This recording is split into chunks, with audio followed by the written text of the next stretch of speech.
Hello dear student. ਪਹਿਲਾਂ ਅਸੀਂ ਮੰਚ ਮਹਿਕ ਪੁਸਤਕ ਵਿੱਚ ਦਰਜ ਇਕਾਂਗੀ ਡਾਕਟਰ ਪਲਟਾ ਦੇ ਪੇਜ ਨੰਬਰ 24 ਤੋਂ ਲੈ ਕੇ 29 ਤੱਕ ਰੀਡਿੰਗ ਕਰ ਚੁੱਕੇ ਹਾਂ ਅਤੇ ਅੱਜ ਅਸੀਂ ਪੇਜ ਨੰਬਰ 30, 31 ਅਤੇ 32 ਦੀ ਰੀਡਿੰਗ ਕਰਨੀ ਹੈ।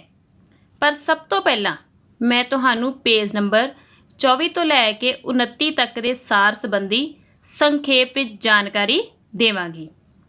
ओके बेटा, डॉक्टर पलटा इकांगी साडी ICSE बोर्ड द्वारा प्रवानित पुस्तक मंच महक विच दर्ज है, जो कि बलवंत गार्गी जी की शाहकार रचना है। इस इकांगी के आरंभ विच असीं पढ़ते हाँ कि डॉक्टर पलटा अपनी पत्नी सतवंत नूं किसी मरीज़ के आउण दा हवाला दे के फ्लिट छिड़कण लई आखदा है। ਤਾਂ ਉਸ ਸਮੇਂ ਡਾਕਟਰ ਪਲਟਾ ਦੀ ਪਤਨੀ ਸਤਵੰਤ ਉਸ ਨੂੰ ਰਮਜ਼ਾਨ ਧੋਬੀ ਦੇ ਝਗੜਾਲੂ ਸੁਭਾਅ ਬਾਰੇ ਦੱਸਦੇ ਹੋਏ ਆਖਦੀ ਹੈ ਕਿ ਉਸ ਦੇ ਕੱਪੜਿਆਂ ਦੀ ਧੁਲਾਈ ਛੇਤੀ ਦੇਣੀ ਪਵੇਗੀ, ਕਿਉਂਕਿ ਉਹ ਛੱਜੂ ਬਾਣੀਏ ਵਰਗਾ ਨਹੀਂ ਹੈ ਜੋ ਕਿ 7-8 ਰੁਪਏ ਬਦਲੇ ਗੇੜੇ ਮਾਰਦਾ ਰਹੇਗਾ। ਅਤੇ ਨਾਲ ਹੀ ਉਹ ਆਪਣੇ ਪਤੀ ਨੂੰ ਸੁਜਾਨ ਸਿੰਘ ਦਾ ਹਵਾਲਾ ਦਿੰਦੇ ਹੋਏ ਦੁੱਧ ਦਹੀਂ ਦੀ ਹੱਟੀ ਖੋਲ੍ਹਣ ਲਈ ਆਖਦੀ ਹੈ। ਪਰ ਡਾਕਟਰ ਪਲਟਾ ਉਸ ਸਮੇਂ ਰਮਜ਼ਾਨ ਧੋਬੀ ਦੇ ਧੋਤੇ ਹੋਏ ਕੱਪੜਿਆਂ ਵਿੱਚੋਂ ਨੁਕਸ ਕੱਢਣੇ ਸ਼ੁਰੂ ਕਰ ਦਿੰਦਾ ਹੈ ਅਤੇ ਕੱਲੂ ਧੋਬੀ ਦੀਆਂ ਤਾਰੀਫਾਂ ਦੇ ਪੁੱਲ ਬੰਨਣ ਲੱਗ ਪੈਂਦਾ ਹੈ। ਇਸ ਉਪਰੰਤ ਉਸ ਦੀ ਪਤਨੀ ਸਤਵੰਤ ਉਸ ਨੂੰ ਆਖਦੀ ਹੈ ਕਿ ਜੇਕਰ ਉਸਨੇ ਅੱਖਾਂ ਦਾ ਇਮਤਿਹਾਨ ਪਾਸ ਕੀਤਾ ਹੁੰਦਾ ਤਾਂ ਉਹਨਾਂ ਦੇ ਕੋਲ ਮਰੀਜ਼ਾਂ ਦੀ ਭਰਮਾਰ ਹੋਣੀ ਸੀ। ਉਸ ਵੇਲੇ ਡਾਕਟਰ ਪਲਟਾ ਆਪਣੀ ਪਤਨੀ ਸਤਵੰਤ ਨੂੰ ਹੌਸਲਾ ਦਿੰਦੇ ਹੋਏ ਆਖਦਾ ਹੈ ਕਿ ਹੁਣ ਟੈਲੀਫੋਨ ਫਿੱਟ ਹੋਣ ਨਾਲ ਉਸ ਦੀ ਪ੍ਰੈਕਟਿਸ ਵਧੇਰੇ ਚੱਲੇਗੀ ਅਤੇ ਨਾਲ ਹੀ ਉਹ ਆਪਣੀ ਪਤਨੀ ਨਾਲ ਰਲ ਕੇ ਇੱਕ ਸਕੀਮ ਘੜਦਾ ਹੈ ਕਿ ਜਦ ਕੋਈ ਮਰੀਜ਼ ਦਰਵਾਜ਼ੇ 'ਤੇ ਆ ਕੇ ਕੁੰਡੀ ਖੜਕਾਏਗਾ ਤਾਂ ਉਹ ਉਸ ਸਮੇਂ ਦੂਸਰੇ ਕਮਰੇ ਵਿੱਚ ਜਾ ਕੇ ਟਾਈਮ ਪੀਸ ਦਾ ਅਲਾਰਮ ਵਜਾਏਗੀ। ਤਾਂ ਉਸ ਸਮੇਂ ਡਾਕਟਰ ਪਲਟਾ ਟੈਲੀਫੋਨ ਚੁੱਕ ਕੇ ਗੱਲਾਂ ਕਰਨ ਦਾ ਅਭਿਨੈ ਕਰਨਾ ਸ਼ੁਰੂ ਕਰ ਦੇਵੇਗਾ। ਇਹ ਵੇਖ ਕੇ ਮਰੀਜ਼ ਸੋਚੇਗਾ ਕਿ ਇਸ ਡਾਕਟਰ ਦੀ ਪ੍ਰੈਕਟਿਸ ਖੂਬ ਚੱਲਦੀ ਹੈ। ਇੰਨੀ ਦੇਰ ਨੂੰ ਦਰਵਾਜ਼ੇ 'ਤੇ ਦਸਤਕ ਹੋਣ 'ਤੇ ਡਾਕਟਰ ਪਲਟਾ ਮਿੱਥੀ ਯੋਜਨਾ ਅਨੁਸਾਰ ਟੈਲੀਫੋਨ ਚੁੱਕ ਕੇ ਕਿਸੇ ਮਰੀਜ਼ ਨਾਲ ਗੱਲਾਂ ਕਰਨ ਦਾ ਨਾਟਕ ਕਰਨਾ ਸ਼ੁਰੂ ਕਰ ਦਿੰਦਾ ਹੈ। ਓਕੇ ਬੇਟਾ, ਇੱਥੇ ਤੱਕ ਪਹਿਲੇ ਅਸੀਂ ਰੀਡਿੰਗ ਕੰਪਲੀਟ ਕੀਤੀ ਸੀ ਅਤੇ ਹੁਣ ਨੈਕਸਟ ਅਸੀਂ ਪੇਜ ਨੰਬਰ 30 ਤੋਂ ਰੀਡਿੰਗ ਸ਼ੁਰੂ ਕਰਨੀ ਹੈ। ਸਭ ਤੋਂ ਪਹਿਲਾਂ ਬੇਟਾ ਅਸੀਂ ਪੇਜ ਨੰਬਰ 30 ਦੇ ਵਰਡ ਮੀਨਿੰਗ ਡਿਸਕਸ ਕਰਾਂਗੇ। ਓਕੇ ਬੇਟਾ, ਫਸਟ ਵਰਡ ਹੈ ਝਾਕਦੀ, ਦਿਖਾਈ ਦਿੰਦੀ। ਨੈਕਸਟ ਹੈ ਖਰਵਾ ਵਰਤਾ, ਰੁੱਖਾ ਵਿਵਹਾਰ। ਸਦੀਵੀ ਚਿੰਨ੍ਹ ਬਣ ਗਿਆ।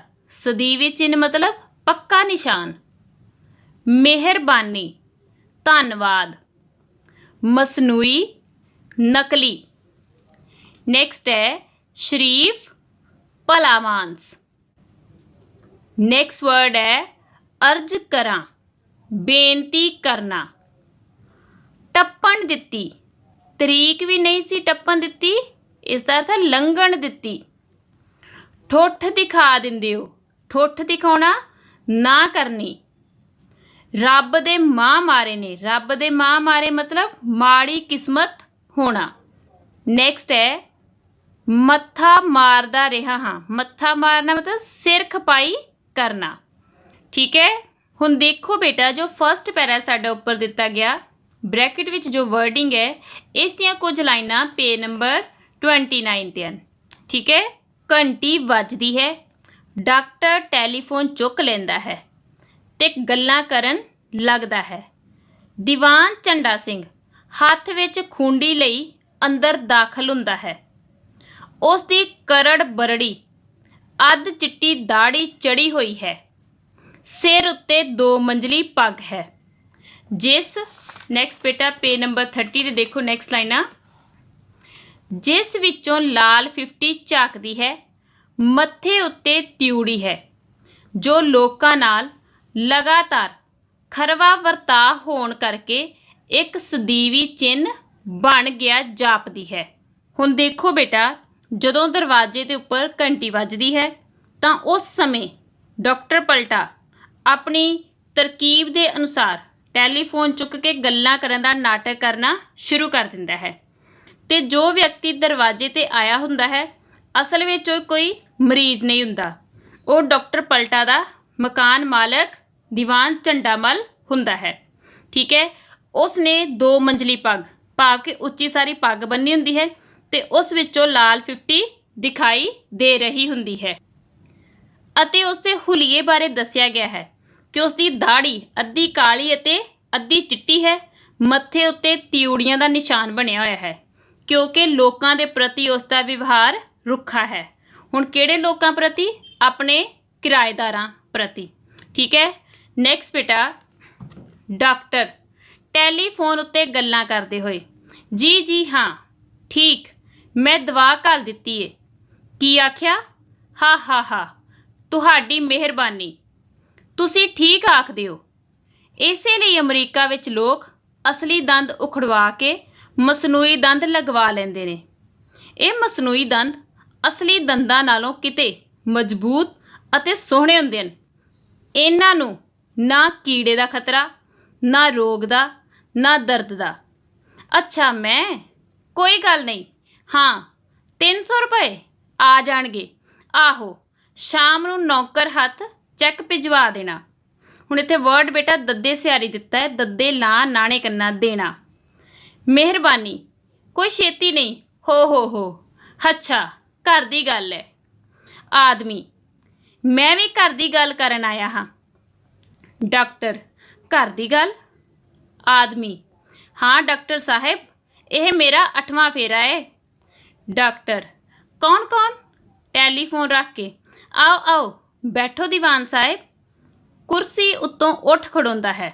ਹੁਣ ਦੇਖੋ ਬੇਟਾ, ਡਾਕਟਰ ਪਲਟਾ ਜਦੋਂ ਟੈਲੀਫੋਨ ਉੱਤੇ ਜਾਣ-ਬੁੱਝ ਕੇ ਕਿਸੇ ਨਾਲ ਗੱਲਾਂ ਕਰਨ ਦਾ ਨਾਟਕ ਕਰ ਰਿਹਾ ਹੁੰਦਾ ਹੈ ਤਾਂ ਉਸ ਸਮੇਂ ਉਹ ਮਸਨੂਈ ਦੰਦ, ਮਸਨੂਈ ਭਾਵ ਨਕਲੀ ਦੰਦ ਜੋ ਹਨ ਉਹਨਾਂ ਦੀ ਖਾਸੀਅਤ ਬਾਰੇ ਦੱਸਦਾ ਹੈ ਕਿ ਅਮਰੀਕਾ ਵਰਗੇ ਦੇਸ਼ ਵਿੱਚ ਵੀ ਲੋਕ ਆਪਣੇ ਅਸਲੀ ਦੰਦ ਉਖੜਵਾ ਕੇ ਤੇ ਨਕਲੀ ਦੰਦ ਲਗਵਾਉਂਦੇ ਹਨ ਕਿਉਂਕਿ ਇਹ ਦੰਦ ਜ਼ਿਆਦਾ ਮਜ਼ਬੂਤ ਅਤੇ ਸੋਹਣੇ ਹੁੰਦੇ ਹਨ ਤੇ ਨਾਲ ਹੀ ਇਹਨਾਂ ਨਕਲੀ ਦੰਦਾਂ ਨੂੰ ਕਿਸੇ ਕੀੜੇ, ਰੋਗ ਤੇ ਦਰਦ ਦਾ ਵੀ ਕੋਈ ਡਰ ਨਹੀਂ ਹੁੰਦਾ। ਠੀਕ ਹੈ, ਪਹਿਲਾਂ ਇਸ ਤਰ੍ਹਾਂ ਮਸਨੂਈ ਦੰਦਾਂ ਦੀ ਗੱਲ ਕਰਦਾ ਹੈ ਤਾਂ ਜੋ ਮਰੀਜ਼ ਨੂੰ ਭਰਮਾ ਸਕੇ। ਫਿਰ ਇਸ ਤੋਂ ਬਾਅਦ ਉਹ ਉਸ ਮਰੀਜ਼ ਕੋਲੋਂ 300 ਰੁਪਏ ਦਾ ਚੈੱਕ ਮਿਲਣ ਦੀ ਗੱਲ ਕਰਦਾ ਹੈ ਤੇ ਇਹ ਸਾਰੀਆਂ ਗੱਲਾਂ ਦੀਵਾਨ ਝੰਡਾਮਲ ਸੁਣ ਲੈਂਦਾ ਹੈ।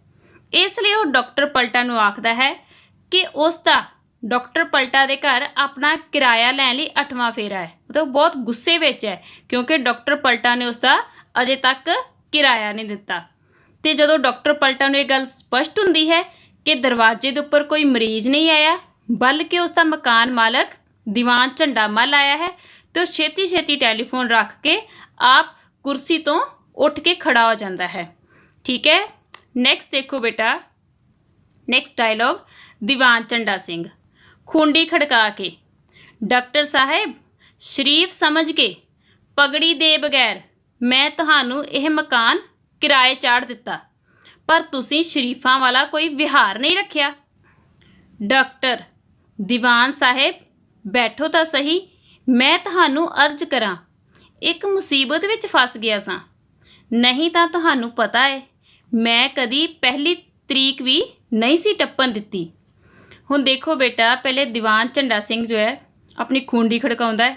ਠੀਕ ਹੈ, ਤੇ ਉਹ ਡਾਕਟਰ ਪਲਟਾ ਨੂੰ ਕੀ ਆਖਦਾ ਹੈ ਕਿ ਉਸਨੇ ਉਸ ਉੱਪਰ ਭਰੋਸਾ ਕੀਤਾ ਸੀ, ਉਸ ਨੂੰ ਸ਼ਰੀਫ ਸਮਝਿਆ ਸੀ, ਇਸ ਲਈ ਉਸਨੇ ਉਸ ਦੇ ਉੱਪਰ ਵਿਸ਼ਵਾਸ ਕਰਕੇ ਆਪਣਾ ਇਹ ਮਕਾਨ ਕਿਰਾਏ 'ਤੇ ਦੇ ਦਿੱਤਾ ਸੀ। ਪਰ ਡਾਕਟਰ ਪਲਟਾ ਨੇ ਉਸ ਦੇ ਨਾਲ ਭਲੇ ਮਾਨਸਾਂ ਵਾਲਾ, ਸ਼ਰੀਫਾਂ ਵਾਲਾ ਕੋਈ ਵੀ ਵਰਤਾਓ ਨਹੀਂ ਰੱਖਿਆ। ਠੀਕ ਹੈ, ਤੇ ਉਸ ਦੀ ਗੱਲ ਦਾ ਜਵਾਬ ਦਿੰਦੇ ਹੋਏ ਡਾਕਟਰ ਪਲਟਾ ਦੀਵਾਨ ਝੰਡਾਮਲ ਨੂੰ ਕੀ ਆਖਦਾ ਹੈ, ਇੱਕ ਬੇਨਤੀ ਕਰਦਾ ਹੈ ਕਿ ਉਹ ਅਸਲ ਵਿੱਚ ਉਹ ਕਿਸੇ ਮੁਸੀਬਤ ਵਿੱਚ ਫਸ ਗਿਆ ਸੀ। ਠੀਕ ਹੈ, ਨਹੀਂ ਤਾਂ ਪਹਿਲਾਂ ਤਾਂ ਉਸਨੇ ਕਦੇ ਵੀ ਪਹਿਲੀ ਤਰੀਕ ਨਹੀਂ ਟੱਪਣ ਦਿੱਤੀ ਤੇ ਆਪਣਾ ਕਿਰਾਇਆ ਦੇ ਦਿੱਤਾ ਸੀ। ਨੈਕਸਟ ਡਾਇਲੌਗ ਦੇਖੋ ਬੇਟਾ, ਦੀਵਾਨ ਅੱਜ ਤਾਂ 28 ਤਰੀਕ ਏ ਤੇ ਤੀਜਾ ਮਹੀਨਾ ਸਿਰ ਤੇ ਆ ਗਿਆ। ਜਦ ਆਓ ਠੁੱਠ ਦਿਖਾ ਦਿੰਦੇ ਹੋ। ਆਖਿਰ ਤੁਹਾਡਾ ਚਾਹ ਪਾਣੀ ਰੋਟੀ ਕੱਪੜਾ ਸਭ ਕੁਝ ਚੱਲਦਾ ਏ। ਇਸ ਗਰੀਬ ਮਾਲਕ ਮਕਾਨ ਨੇ ਕਿਹੜੇ ਰੱਬ ਦੇ ਮਾਂ ਮਾਰੇ ਨੇ? ਕੀ ਕਸੂਰ ਕੀਤਾ ਏ ਮੈਂ? ਬਸ ਸਮਝਦੇ ਹੋ ਕਿ ਹੁਣ ਘਰ ਉੱਤੇ ਕਬਜ਼ਾ ਹੋ ਗਿਆ ਹੈ। ਪਰ ਮੈਂ ਤੁਹਾਨੂੰ ਦੱਸ ਦਵਾਂ, ਮੇਰਾ ਨਾਮ ਵੀ ਦੀਵਾਨ ਝੰਡਾ ਸਿੰਘ ਹੈ। ਤਿਊੜੀ ਵੱਟਦੇ ਹੋਏ ਮੈਂ ਤੁਹਾਡੇ ਵਰਗਿਆਂ ਨੂੰ ਬਾਹਰ ਕੱਢਣ ਲੱਗਿਆ ਇੱਕ ਦਿਨ ਨਹੀਂ ਲਾਉਣਾ। ਮੈਂ ਹੁਣ ਤੱਕ ਡੰਗਰ ਨਹੀਂ ਚਾਰੇ, ਕਿਰਾਏਦਾਰਾਂ ਨਾਲ ਹੀ ਮੱਥਾ ਮਾਰਦਾ ਆ ਰਿਹਾ ਹਾਂ। ਮੈਂ ਤਾਂ ਆਪਣੇ ਮੁੰਸ਼ੀ ਨੂੰ ਆਖਿਆ ਸੀ ਕਿ ਡਾਕਟਰ ਸਾਹਿਬ ਬਸ ਦਰਸ਼ਨੀ ਘੋੜੇ ਨੇ, ਇਹਨਾਂ ਦੇ ਹੱਥ ਪੱਲੇ ਕੁਝ ਨਹੀਂ, ਸਾਨੂੰ ਤੰਗ ਕਰਨਗੇ। ਪਰ ਉਹ ਨਾ ਮੰਨਿਆ। ਸ਼ਾਇਦ ਉਸਨੇ ਵਿੱਚੋਂ 2-4 ਦਮੜੇ ਖਾਧੇ ਹੋਣਗੇ। ਪਰ ਡਾਕਟਰ ਸਾਹਿਬ, ਮੈਂ ਤੁਹਾਨੂੰ ਦੱਸ ਦਵਾਂ ਕਿ ਮੈਂ ਪਿਛਲੇ ਮਹੀਨੇ ਕਿਰਾਏਦਾਰਾਂ ਨੂੰ ਸਿੱਧਾ ਕੀਤਾ ਹੈ। ਇਹ ਕੁਰਸੀ ਤੇ ਸਾਰੀ ਟਿੰਡ ਫੂੜੀ ਸੜਕ ਤੇ ਪਈ ਨਜ਼ਰ ਆਵੇਗੀ ਤੇ ਟੈਲੀਫੋਨ ਵੀ। ਹੁਣ ਦੇਖੋ ਬੇਟੇ, ਇੱਥੇ 2 ਵਰਡ ਆਏ ਨੇ ਨੈਕਸਟ ਪੇਜ ਦੇ। 2-4 ਦਮੜੇ ਖਾਧੇ ਹੋਣਗੇ ਮਤਲਬ ਰਿਸ਼ਵਤ ਲਈ ਹੋਵੇਗੀ। ਇੱਕ ਵਰਡ ਹੈ ਟਿੰਡ ਫੂੜੀ। ਟਿੰਡ ਫੂੜੀ ਮਤਲਬ ਸਮਾਨ। ਠੀਕ ਹੈ। ਹੁਣ ਦੇਖੋ ਬੇਟਾ, ਦੀਵਾਨ ਝੰਡਾਮਲ ਜੋ ਸੀ ਅਸਲ ਵਿੱਚ ਉਸ ਦਾ 3 ਮਹੀਨਿਆਂ ਦਾ ਕਿਰਾਇਆ ਜੋ ਡਾਕਟਰ ਪਲਟਾ ਨੇ ਦੇਣਾ ਸੀ। ਤੇ ਜਦੋਂ ਵੀ ਉਹ ਡਾਕਟਰ ਪਲਟਾ ਦੇ ਕੋਲ ਆਪਣਾ ਕਿਰਾਇਆ ਲੈਣ ਆਉਂਦਾ ਸੀ ਤੇ ਉਹ ਅੱਗੋਂ ਉਸ ਨੂੰ ਠੁੱਠ ਵਿਖਾ ਦਿੰਦਾ ਸੀ, ਮਤਲਬ ਕੋਈ ਨਾ ਕੋਈ ਬਹਾਨਾ ਲਗਾ ਦਿੰਦਾ ਸੀ। ਤੇ ਇਸੇ ਕਰਕੇ ਹੁਣ ਦੀਵਾਨ ਝੰਡਾਮਲ ਗੁੱਸੇ ਵਿੱਚ ਉਸ ਨੂੰ ਆਖ ਰਿਹਾ ਹੈ ਕਿ ਉਸ ਦਾ ਨਾਮ ਵੀ ਦੀਵਾਨ ਝੰਡਾਮਲ ਹੈ। ਠੀਕ, ਉਸ ਨੇ ਪਹਿਲਾਂ ਵੀ ਕਿਰਾਏਦਾਰਾਂ ਨਾਲ ਮੱਥਾ ਮਾਰਿਆ ਹੈ ਤੇ ਇਸੇ ਤਰ੍ਹਾਂ ਹੀ ਉਸਨੇ ਜਦੋਂ ਡਾਕਟਰ ਪਲਟਾ ਨੂੰ ਬਾਹਰ ਕੱਢਣਾ ਹੋਇਆ ਆਪਣੇ ਮਕਾਨ ਵਿੱਚੋਂ ਤਾਂ ਉਸਨੇ ਇੱਕ ਦਿਨ ਨਹੀਂ ਲਾਉਣਾ। ਠੀਕ ਹੈ। ਫਿਰ ਨਾਲ ਹੀ ਡਾਕਟਰ ਦੀਵਾਨ ਝੰਡਾਮਲ ਆਪਣੇ ਮੁੰਸ਼ੀ ਬਾਰੇ ਗੱਲ ਕਰਦਾ ਹੈ ਕਿ ਉਸਦੇ ਕਹਿਣ 'ਤੇ ਉਸਨੇ ਡਾਕਟਰ ਪਲਟਾ ਨੂੰ ਆਪਣਾ ਮਕਾਨ ਕਿਰਾਏ 'ਤੇ ਦੇ ਦਿੱਤਾ ਸੀ। ਠੀਕ ਹੈ। ਪਰ ਉਸ ਸਮੇਂ ਦੀਵਾਨ ਝੰਡਾਮਲ ਨੇ ਆਪਣੇ ਮੁੰਸ਼ੀ ਨੂੰ ਇਹ ਗੱਲ ਆਖੀ ਸੀ ਕਿ ਡਾਕਟਰ ਪਲਟਾ ਜੋ ਹੈ ਉਸਦੇ ਹੱਥ ਪੱਲੇ ਕੁਝ ਨਹੀਂ ਹੈ, ਮਤਲਬ ਕਿ ਉਹ ਉਹਨਾਂ ਦਾ ਕਿਰਾਇਆ ਨਹੀਂ ਦੇ ਸਕੇਗਾ, ਉਹਨਾਂ ਨੂੰ ਪਰੇਸ਼ਾਨ ਕਰੇਗਾ। ਪਰ ਜੋ ਮੁੰਸ਼ੀ ਸੀ ਉਸਨੇ ਦੀਵਾਨ ਝੰਡਾਮਲ ਦੀ ਉਸ ਸਮੇਂ ਗੱਲ ਨਹੀਂ ਸੁਣੀ ਤੇ ਇਸ ਲਈ ਅੱਜ ਦੀਵਾਨ ਝੰਡਾਮਲ ਉਸ 'ਤੇ ਵੀ ਦੋਸ਼ ਲਗਾ ਰਿਹਾ ਹੈ ਕਿ ਸ਼ਾਇਦ ਜਦੋਂ ਉਸਨੇ ਇਹ ਮਕਾਨ ਡਾਕਟਰ ਪਲਟਾ ਨੂੰ ਕਿਰਾਏ 'ਤੇ ਲੈ ਕੇ ਦਿੱਤਾ ਸੀ ਤੇ ਹੋ ਸਕਦਾ ਹੈ ਕਿ ਉਸਨੇ ਡਾਕਟਰ ਪਲਟਾ ਦੇ ਕੋਲੋਂ 2-4 ਦਮੜੇ ਲਏ ਹੋਣ, ਥੋੜ੍ਹੀ ਬਹੁਤੀ ਰਿਸ਼ਵਤ ਲਈ ਹੋਵੇਗੀ। ਠੀਕ ਹੈ। ਪਰ ਅੱਜ ਦੀਵਾਨ ਝੰਡਾਮਲ ਪੂਰੇ ਗੁੱਸੇ ਵਿੱਚ ਹੈ ਤੇ ਇਸ ਲਈ ਉਹ ਡਾਕਟਰ ਪਲਟਾ ਨੂੰ ਕਿਹੜੀ ਧਮਕੀ ਦੇ ਰਿਹਾ ਹੈ ਕਿ ਜੇਕਰ ਉਸਨੇ ਉਸ ਦਾ ਕਿਰਾਇਆ ਸਮੇਂ ਸਿਰ ਨਹੀਂ ਦਿੱਤਾ ਤਾਂ ਉਸ ਦੀ ਇਹ ਕੁਰਸੀ, ਟਿੰਡ ਫੂੜੀ ਤੇ ਟੈਲੀਫੋਨ ਸਾਰੀ ਸੜਕ 'ਤੇ ਪਈ ਨਜ਼ਰ ਆਵੇਗੀ, ਭਾਵ ਕਿ ਉਸ ਦਾ ਸਾਰਾ ਸਮਾਨ ਉਹ ਬਾਹਰ ਕੱਢ ਕੇ ਸੁੱਟ ਦੇਵੇਗਾ। ਠੀਕ ਹੈ। ਹੁਣ ਨੈਕਸਟ ਬੇਟਾ 31 ਪੇਜ ਦੇ ਅਸੀਂ ਰੀਡਿੰਗ ਸ਼ੁਰੂ ਕਰਨੀ ਹੈ। ਪਹਿਲਾਂ ਇਸ ਦੇ ਵਰਡ ਮੀਨਿੰਗ ਡਿਸਕਸ ਕਰਾਂਗੇ। ਠੀਕ ਹੈ। ਫਸਟ ਵਰਡ ਬੇਟਾ ਆ ਗਿਆ ਸ਼ਰਾਫਤ, ਸ਼ਰੀਫੀ। ਤਰਕਾਲੀ, ਸ਼ਾਮ ਨੂੰ। ਠੀਕ ਹੈ। ਤਕਲੀਫ, ਖੇਚਲ। ਘੁੱਟ ਭਰੀਏ, ਘੁੱਟ ਭਰੀ ਮਤਲਬ ਸਬਰ ਕੀਤਾ। ਫਿਰ ਨੈਕਸਟ ਵਰਡ ਵੀ ਦੇਖੋ, ਇੱਕ ਦਿਨ ਹੋਰ ਕੌੜਾ ਕਰੋ, ਮਤਲਬ ਕਿ ਸਬਰ ਕਰਨਾ। ਠੀਕ ਹੈ। ਮੁਹਲਤ, ਸਮਾਂ। ਹੁਣ ਨੈਕਸਟ ਬੇਟਾ ਅਸੀਂ ਪੇਜ ਨੰਬਰ 31 ਦੀ ਰੀਡਿੰਗ ਸ਼ੁਰੂ ਕਰਨੀ ਹੈ। ਜੋ ਉੱਪਰ ਵਾਲਾ ਪੈਰਾ ਹੈ ਅਸੀਂ ਪਹਿਲੇ 30 ਪੇਜ ਦੇ ਨਾਲ ਇਸ ਨੂੰ ਰੀਡ ਕਰ ਚੁੱਕੇ ਹਾਂ। ਠੀਕ ਹੈ। ਨੈਕਸਟ ਅਸੀਂ ਡਾਕਟਰ ਦੇ ਡਾਇਲੌਗ ਤੋਂ ਸ਼ੁਰੂ ਕਰਾਂਗੇ। ਡਾਕਟਰ, ਦੀਵਾਨ ਸਾਹਿਬ ਗੱਲ ਤਾਂ ਸੁਣੋ। ਅਰਜ਼ ਇਹ ਹੈ, ਜਮੂਰ ਪਕੜ ਕੇ, ਇਹ ਰਿਜ਼ਕ ਮੇਰੇ ਹੱਥਾਂ ਵਿੱਚ ਹੈ। ਮੈਂ ਤੁਹਾਨੂੰ ਆਖ ਰਿਹਾ ਹਾਂ ਕਿ 2 ਦਿਨ ਤੀਕ ਤੁਹਾਡਾ ਕਿਰਾਇਆ ਜ਼ਰੂਰ ਦੇ ਦੇਵਾਂਗਾ। ਦੀਵਾਨ, ਦੇਖੋ ਡਾਕਟਰ ਸਾਹਿਬ, ਮੇਰੀ ਸ਼ਰਾਫਤ ਦਾ ਤੁਸੀਂ ਇਹ ਫਾਇਦਾ ਉਠਾਇਆ ਕਿ ਜਦ ਆਓ ਜਮੂਰ ਫੜ ਕੇ ਸੌਹਾਂ ਖਾਣ ਲੱਗ ਪੈਂਦੇ ਹੋ। ਅੱਛਾ, ਇਹ ਚੈੱਕ ਜਿਹੜਾ ਤੁਹਾਨੂੰ ਅੱਜ ਤਰਕਾਲੀ ਆਉਣਾ ਹੈ, ਇਹਨੂੰ ਤੁੜਵਾ ਕੇ ਰੱਖਣਾ, ਮੈਂ ਕੱਲ੍ਹ ਫੇਰਾ ਮਾਰਾਂਗਾ। ਡਾਕਟਰ ਹੈਰਾਨ ਹੋ ਕੇ, ਕਿਹੜਾ ਚੈੱਕ? ਦੀਵਾਨ, ਲਓ ਕਿਹੜਾ ਚੈੱਕ? ਇਹ ਹੁਣੇ ਜਿਹੜਾ ਟੈਲੀਫੋਨ ਉੱਤੇ ਤੁਹਾਡਾ ਮਰੀਜ਼ ਤੁਹਾਨੂੰ ਘੱਲ ਰਿਹਾ ਸੀ, ਜਿਸ ਨੂੰ ਆਖ ਰਹੇ ਸੀ ਕੋਈ ਗੱਲ ਨਹੀਂ ਚੈੱਕ ਆ ਜਾਵੇਗਾ। ਡਾਕਟਰ ਯਾਦ ਕਰਕੇ, ਹਾਂ ਉਹ ਚੈੱਕ। ਠੀਕ, ਮੈਂ ਇਸੇ ਲਈ ਤੁਹਾਨੂੰ ਆਖਿਆ ਹੈ ਨਾ ਕਿ ਪਰਸੋਂ ਤੁਹਾਡੇ ਪੈਸੇ ਚੁਕਾ ਦੇਵਾਂਗਾ। ਹੁਣ ਦੇਖੋ ਬੇਟਾ, ਫਿਰ ਡਾਕਟਰ ਜੋ ਹੈ ਡਾਕਟਰ ਪਲਟਾ ਉਹ ਫਿਰ ਦੀਵਾਨ ਝੰਡਾ ਦੇ ਅੱਗੇ अर्ज कर रहा है, बेनती कर रहा है अपना जमूर फड़ के, जमूर जो कि उसका दंदां नूं कड्ढण वाला जो संद है, ठीक है। जमूर फड़ के आख रहा है कि रिजक मेरे हत्थां विच है। हुण जमूर फड़ के ये गल क्यों आख रहा है कि रिजक मेरे हत्थां विच है? रिजक हुंदा ना रोजी रोटी, कि उसकी कमाई का साधन है। जमूर जिस दे नालों अपने जिन्हां संदां दे नालों अपनी कमाई करदा है, ਉਹਦੀ रोजी रोटी है। इस करके अपने जमूर नूं हत्थ विच फड़ के आख रहा है कि रिजक मेरे हत्थां विच है, कि मैं तुहानूं झूठ नहीं बोलांगा, मैं 2 दिन तक तुहाडा किराया जरूर देवांगा। पर दीवान झंडा मल उसकी गल ते नहीं टिकदा, ते अग्गों की जवाब दे रहा है कि उसने उसकी शराफत का, उसकी शरीफी का नजायज़ फ़ायदा उठाया होया है। जदों भी वो अपना किराया लैण आउंदा है तो उस समय डॉक्टर पलटा जमूर फड़ के झूठियां सौहां खाण लग पैंदा है। फिर नाल ही दीवान झंडा मल जो है डॉक्टर पलटा नूं आखदा है कि जिहड़ा उसनूं शाम वेले चैक आउणा है उसनूं तुड़वा के रखे, वो कल जदों फेरा मारेगा तो उसके पैसे वापस कर देवे। पर डॉक्टर पलटा हैरान हो जाता है कि किहड़ा चैक, क्योंकि जिहड़ियां वो गल्लां कर रहा सी ਉਹਦੇ टैलीफोन के उपर नकली गल्लां कर रहा सी, ठीक है। फिर दीवान झंडा मल अगों उसनूं की कहंदा कि जिहड़ा हुणे तुहानूं टैलीफोन ते तुहाडा मरीज चैक भेज रहा सी। फिर वो बेचारा हैरान होया, कहंदा कि हाँ हाँ ठीक है, मैं तुहानूं अपने तुहाडे जिहड़ा किराया वो छेती चुका देवांगा। मतलब कि वो जानबुझ के डॉक्टर पलटा जो है दीवान झंडा मल नूं टरका रहा है झूठ बोल के, ठीक बेटा। नैक्सट देखो दीवान का डायलॉग।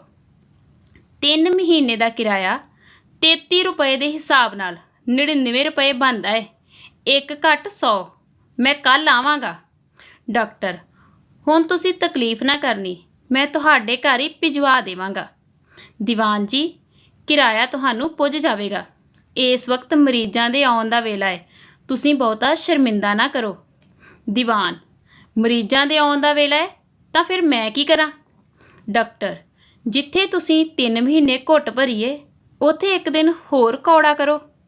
दीवान कल रुपया पुज जावे, झूठे ना पैना, जो आदमी जबान का सच्चा नहीं उसका व्यापार कदी नहीं चल सकता।